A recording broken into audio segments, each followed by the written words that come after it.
आप सबको मेरा नमस्ते। आई होप आप सब बड़े मजे में होंगे। तो चलिए एक और छोटी सी कहानी हो जाए। एक अमीर पिता थे, उनका एक बेटा था। उनका बेटा अपने पिताजी से कहता है कि पिताजी अगर मैं कॉलेज में टॉप करूं तो क्या आप मुझे मेरी मनपसंद कार ला कर देंगे। पिताजी कहते हैं वादा रहा, अगर आपने टॉप किया तो आपको आपकी कार जरूर मिल जाएगी। बेटा बहुत मेहनत करता है और फाइनली कॉलेज में टॉप भी कर लेता है। रिजल्ट वाले दिन वो पिताजी को फोन करता है, कहता पिताजी मैंने कॉलेज में फाइनली टॉप कर लिया है, अब मेरी कार आप लाकर घर पर खड़ी कर दीजिए, मैं घर आ रहा हूं। जब वो घर पहुंचता है तो देखता है कि वहां तो कोई कार है ही नहीं। उसका मन उदास हो जाता है। जब अंदर जाता है तो पिताजी उसे गिफ्ट बॉक्स देते हैं। वो बहुत ही अनमने मन से वो बॉक्स लेता है, उनको हेलो कहता है और अपने कमरे में चला जाता है। अपने कमरे में जाकर उस बॉक्स को खोलता है तो देखता है उसके अंदर रामायण रखी हुई है। उसका मन टूट जाता है। वो घर छोड़ने का निर्णय कर लेता है एंड पिता के नाम एक चिट्ठी लिखता है कि पिताजी मैंने अपना वादा पूरा किया पर आपने नहीं किया। अगर मेरी माँ जिंदा होती तो शायद वो मेरी इच्छा का ध्यान रखती। जब वो घर से बाहर निकलता है तो अपना फोन नंबर चेंज कर देता है, दूसरे शहर चला जाता है, नौकरी करता है। फिर नौकरी में ग्रो करने के बाद फिर वो बिजनेस शुरू कर देता है। बिजनेस में काफी ग्रो होने के बाद फिर वो अपनी मनपसंद कार लाता है।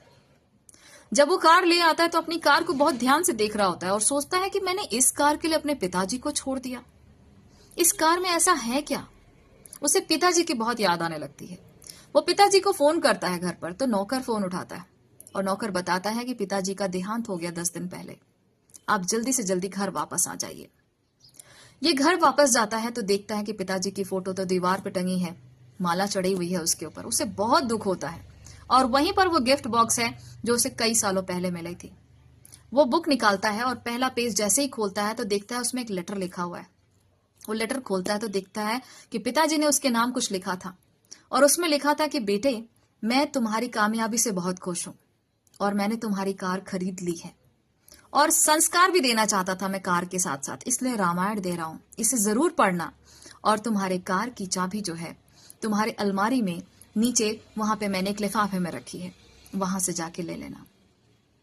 जैसे ये सब कुछ पढ़ता है ना, इसे बहुत पछतावा होता है और इसी पछतावे के साथ वो सारी जिंदगी गुजार देता है कि मैंने क्यों अपना घर छोड़ा, मैंने क्यों उस गिफ्ट बॉक्स को सही तरीके से नहीं देखा।